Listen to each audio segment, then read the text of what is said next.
గత ముఖ్యమంత్రి జగన్మోహన్ రెడ్డి గారు తమ యొక్క పిచ్చి పిచ్చి నిర్ణయాల వల్ల, తలతక్క జీవుల వల్ల ప్రభుత్వ విద్యా వ్యవస్థను పూర్తిగా నాశనం చేయడానికి కుట్ర పడడం జరిగింది. దానికి ఉదాహరణ జీవో నంబర్ 117. దాదాపు 3 సంవత్సరాల క్రితం వచ్చిన ఈ చీకటి జీవో వల్ల కొన్ని వేల స్కూల్స్ మూతపడ్డాయి. కొన్ని వేల స్కూల్స్ కేవలం 10-20 మంది పిల్లలతో నెట్టుకొచ్చే పరిస్థితి ఇది.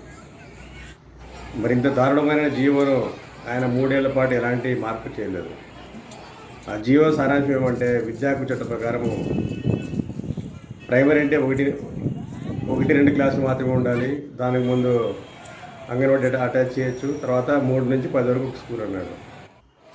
మరి ఇంతకంటే దారుణం ఏముంటుంది? హై స్కూల్ టీచర్స్ ప్రైమరీకి బోధించరాదని చెప్పి సుప్రీంకోర్టు తీర్పు కూడా ఉంది. మరి అలాంటప్పుడు ప్రైమరీ స్కూల్ పిల్లల్ని తీసుకుని హై స్కూల్ వేయడం ఆంతర్యం ఏమిటి? దీనివల్ల ఏమైనా వ్యవస్థ బాగుపడేదంటే అదే లేదు. దీనివల్ల ఏం జరిగిందంటే, కొన్ని వేల స్కూల్స్ మూతపడ్డాయి. కొన్ని వేల స్కూల్స్ అత్యల్ప స్ట్రెంత్తో నడపాల్సి వచ్చింది. కొన్ని లక్షల మంది పిల్లలు చాలా దూర ప్రాంతానికి వెళ్ళి చదువుకోవాల్సిన పరిస్థితి ఏర్పడింది. ఒకప్పుడు మనం వినేవాళ్ళము, గ్రామాల్లో పాఠశాల లేకపోతే దూరపు మండల కేంద్రాలకు వెళ్ళి చదివిన వాళ్ళని చెప్పి, లేక పట్టణాలకు వెళ్ళి చదివిన వాళ్ళని చెప్పి మనం విన్నాము. మరి జగన్మోహన్ రెడ్డి కూడా అలాంటి పరిస్థితి తేవాలని కూడా ఏమో తెలియదు. మరి ఒక చిన్న ఉదాహరణ చూసుకుంటే, ఆస్పరి మండల కేంద్రం, కర్నూలు జిల్లా ఆస్పరి మండల కేంద్రంలో ఒక పాఠశాలలో సుమారు 1 ఎకరా స్థలం ఉంటుంది. ఆ పాఠశాల ఆలూరు వెళ్ళే రోడ్ అనమాట, ఆస్పరి నుంచి. మరి ఆ పాఠశాలలో కేవలం 1-2 తరగతులు చేసి 3 నుంచి 5 తరగతులన్నీ తీసుకువెళ్ళి హై స్కూల్లో కలిపేశారు. హాస్పిటల్లోనే ఆదూరు రోడ్డుకు ఉంటుంది హాస్పిటల్ హై స్కూల్. దీని డిస్టెన్స్ సుమారు 2 కిలోమీటర్ల దగ్గర ఉంటుంది. అంటే అక్కడ ఆ స్కూల్ చుట్టుపక్కల ఉన్న పిల్లలు 2 కిలోమీటర్ స్కూల్ ఉన్న, తమ కళ్ళెదురు స్కూల్ ఉన్నా కూడా ఆ స్కూల్లో చదువుకోవడానికి లేదు. ఆ పిల్లలు ఎక్కడికి వెళ్ళాలంటే 2 కిలోమీటర్ దూరం ఉండే హై స్కూల్కి వెళ్ళాలి. మరి ఆ రోడ్ ఏమైనా బాగుంటుందంటే, రోడ్డు పైన మొత్తం హెవీ వెహికల్స్ వస్తుంటాయి, పెద్ద పెద్ద లారీలు వస్తుంటాయి. మొత్తం హైవే టైప్ ఉంటుంది రోడ్ అనమాట.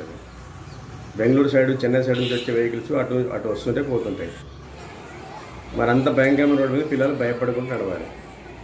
మరి ఇంత సాడిజం ఉన్న గవర్నమెంట్ కాబట్టి మరి ప్రజలు బుద్ధి చెప్పారని అనిపించక మానదు.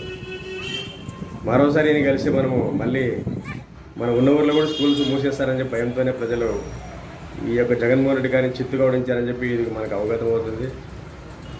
అదేవిధంగా ఈ మూతపడిన స్కూల్స్ చివరికి మూసేసి మరి వాటిని అమ్మి ఏమన్నా అప్పులు చేయాలని కూడా తెలియదు. మరి వాటిని అమ్మేసి లేకుంటే తనఖా పెట్టి ఆల్రెడీ చాలా కాలేజీలో, స్కూల్లో బిల్డింగ్లు పెట్టేసినాడు.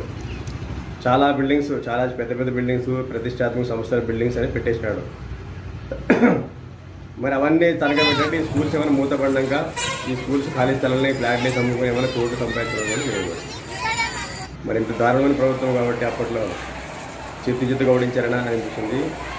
మరి ఎన్ని తప్పులు చేసి ఈవీఎంలపై ఏడవడం ఏమిటో అర్థం కావడం లేదు.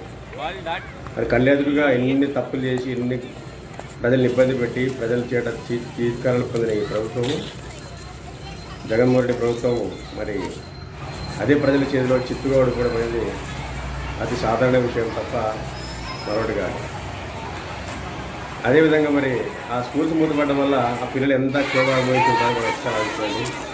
ఒక పిల్లవాడు తన కంటే ఎదుర్కొన్న స్కూల్కి వెళ్లకుండా ఒక 2 కిలోమీటర్ దూరము వెళ్ళి చదువుకోవాలంటే మరి ఎంత దారుణం చూడండి. మరి ఇంకోసారి నేను జగన్మోహన్ రెడ్డి గెలిస్తే ప్రతి గ్రామంలో స్కూల్స్ అనేవి ఉండవు. చదువుకోవాలంటే ఖచ్చితంగా ప్రైవేట్ స్కూల్కో లేకుంటే ఏదో వేరే ఊరికి వెళ్ళి ఒక మండల కేంద్రానికి వెళ్ళి చదువుకునే దుస్థితి ఏర్పడేది. కాబట్టి ప్రజలు, ఆంధ్రప్రదేశ్ ప్రజలు చాలా తెలివైన వాళ్ళు, చాలా తెలివిగా ఈ యొక్క ప్రజాకంటగా జగన్మోహన్ రెడ్డి ప్రభుత్వాన్ని చిత్తుగా ఓడించడం జరిగింది.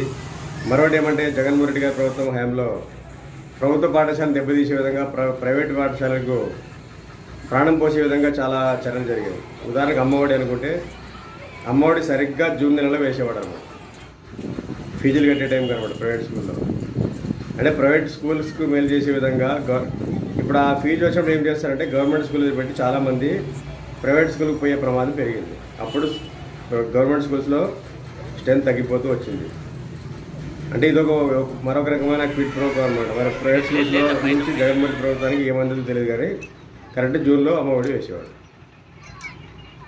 మరి ఇలా ఒక్కొక్క ఎన్నో కారణాలు అన్నమాట. ప్రభుత్వ పాఠశాలని జగన్మోహన్ రెడ్డి చంపేయాలనుకుంటే మరి ప్రజలతో తిరగబడి జగన్మోహన్ రెడ్డి ప్రభుత్వాన్ని చంపేసినారు. చాలా గొప్ప విప్లవం మన దేశంలో.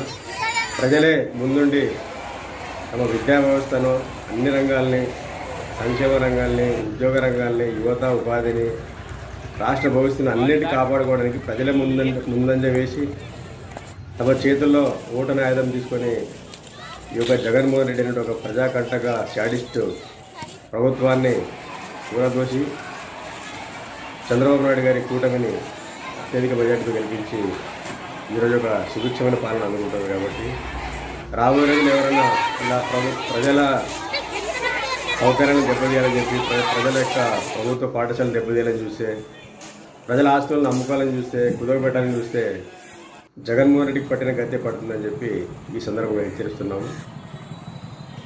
నూతన ప్రభుత్వం ఈ యొక్క 117 జీవో వల్ల జరిగిన నష్టాలని బేరీజు వేసుకొని కమిటీ వేసి దాని యొక్క నష్టాలని తెలుసుకొని ఖచ్చితంగా విద్యార్థులకు దూరాభారాన్ని తగ్గించి దగ్గరలో ఉన్న స్కూల్స్ మళ్ళీ తెరిపించి పురాతన వ్యవస్థనే మంచి వ్యవస్థను తీసుకురావాలని చెప్పి విజ్ఞప్తి చేస్తున్నాము.